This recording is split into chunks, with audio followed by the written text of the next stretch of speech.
Sweet kids, आज हम पढ़ेंगे एथन नाम के बच्चे की कहानी जो आप सब और हमारे तरह ही स्कूल नहीं जाना चाहता था। मेरा नहीं ख्याल है कि यहाँ पर कोई ऐसा बच्चा होगा जिसने कभी ज़िद ना की हो कि मैंने स्कूल नहीं जाना। मैंने तो बहुत की है। तो होपफुली आपको ये कहानी पसंद आएगी। तो सुनिए। एक दफ़ा का जिक्र है कि एल्मवुड के छोटे से कस्बे में एथन नाम का एक जिंदा दिल 10 साल लड़का रहता था। एथन के पास एक मुनफरिद जज्बा और महमजोई की प्यास थी, लेकिन एक ऐसी जगह थी जिसे वो हर रोज़ जाने से डरता था। Obviously school. हर सुबह एथन स्कूल जाने से बचने के लिए बहाने तलाश करता था। वो पेट में दर्द की नकल करेगा, अपने जूते खो जाने का बहाना करेगा, या यहाँ तक कि ये दावा करेगा कि वो अपने जूतों के तस्मे बांधना भूल गया है। लग रहा है ना, ये हमारी कहानी है।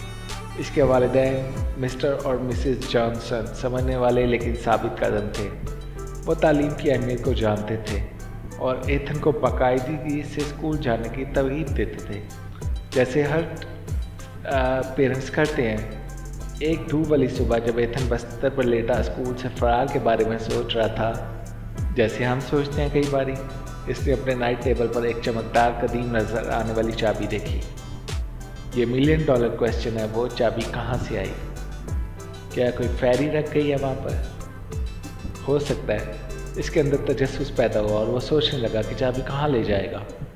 बगैर किसी हिचकिचाहट के एथन ने पुरस्कार चाबी अपनी जेब में डाली, अपना बैग पकड़ा, स्कूल की तरफ रवाना हो गया। स्कूल के दरवाजे पर पहुंचकर एथन की नज़रें स्कूल के सहन से मुत्तसिल एक घने जंगल की तरफ चली गईं। वो तजस्सुस का मुकाबला नहीं कर सका और इसने स्कूल की इमारत में दाखिल होने की बजाय एक महमजोई का फैसला किया। दरवाजे से चिपके से वो जंगल की तरफ भागा। चाबी इसकी जेब में थी। जंगल की गहराई में एथन ने धूप में नहाए हुए एक पोशीदा रास्ते से ठोकर खाई। इसका दिल जोश व खरोश से धड़क रहा था जब वो सिमटे हुए रास्ते पर चल रहा था। चलते चलते इसने रास्ते में मुख्तलिफ जानवरों के अजीबो गरीब मुजस्मे देखे। तजस्सुस पैदा हुआ। एथन ने मुजस्मे से एक दरवाज़ा चाबी से खोला और इसके अंदर एक छुपी हुई सुरंग जाहिर हुई। सामने पड़े दरवाजे से पर्दा उठाने के लिए पुरराज एथन ने पुरस्रार सुरंग में कदम रखा। इसने इसे चमकते हुए क्रिस्टल और मुतहरिक पौधों से भरी एक जादुई ज़ेरे ज़मीन दुनिया में ले गया।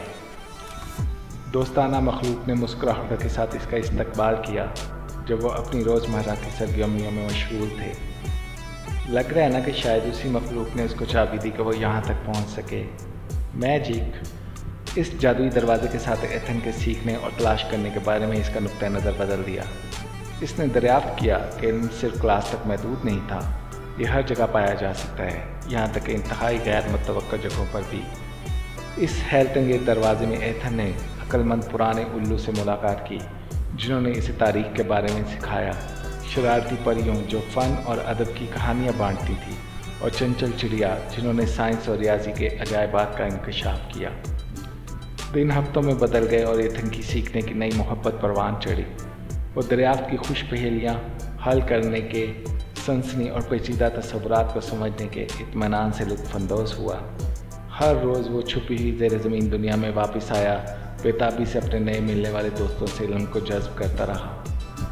जू वक्त गुजरता गया, एथन की घर के लिए तड़प बढ़ती गई। इसे अपने वालिदैन, अपने दोस्तों, यहाँ तक कि स्कूल के मामलात की कमी महसूस हुई। भारी दिल के साथ इसने अपने हासिल करदा इल्म को हमेशा के लिए महफूज रखने का वादा करते हुए जादुई दुनिया को अलविदा किया। जंगल से निकलते हुए एथन ने खुद को एक बार फिर स्कूल के दरवाजे के सामने खड़ा पाया, लेकिन इस बार ज़रा इसने जोश व खरोश का एक नया एहसास महसूस किया। इसने महसूस किया कि स्कूल सिर्फ असूलों निसाबी किताबों की जगह नहीं है, ये तरक्की और दरियाफ्त के बेशुमार मौक़ों का गेटवे था। इस दिन के बाद एथन ने एक नए जोश के साथ स्कूल गया। वो क्लास में एक फ़ाल तालिब इल्म बन गया, अपने तजुर्बात को बांटने और दूसरों से सीखने के लिए बेचैन था। इसके उसातिज़ा ने इस तब्दीली को महसूस किया और उनके लिए इसकी प्यास की हौसला अफजाई की और इसे अपने शौक़ को आगे बढ़ाने और बड़े ख्वाब देखने की तरगीब दी। जैसे जैसे एथन बड़ा होता गया, वो कभी भी जादुई ज़ेरे ज़मीन दुनिया को नहीं भूला जिसने सीखने के लिए इसकी मोहब्बत को जन्म दिया था। وہ خود ایک استاد بن گیا، اپنے طالب علموں کے تخیل اور تجسس کو پروان چڑھانے کے لیے وقت تھا، جیسا کہ اس کے جادوگر دوستوں نے اس کے لیے کیا تھا۔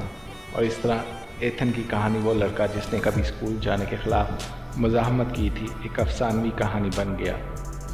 ایک ایسی کہانی جس نے بچوں اور بڑوں کو یکساں یاد دلایا کہ تعلیم اور دریافت کا سفر ایک مہم جوئی ہے جس کے سامنے آنے کا انتظار ہے، دونوں کے اندر، کلاس روم اور اس کے آگے جنگل میں بھی۔ میں امید کرتا ہوں چھوٹے بچوں، آپ کو اور ایون کے بڑوں کو بھی یہ کہانی بہت پسند آئی ہوگی اور انہیں اپنا بچپن یاد آ گیا ہوگا۔ تو پڑھو لکھو اور اپنے پیرنٹس کو پراؤڈ فیل کرواؤ آپ پر۔ ہنستے مسکراتے رہو اور خوش رہو۔ I wish you good luck.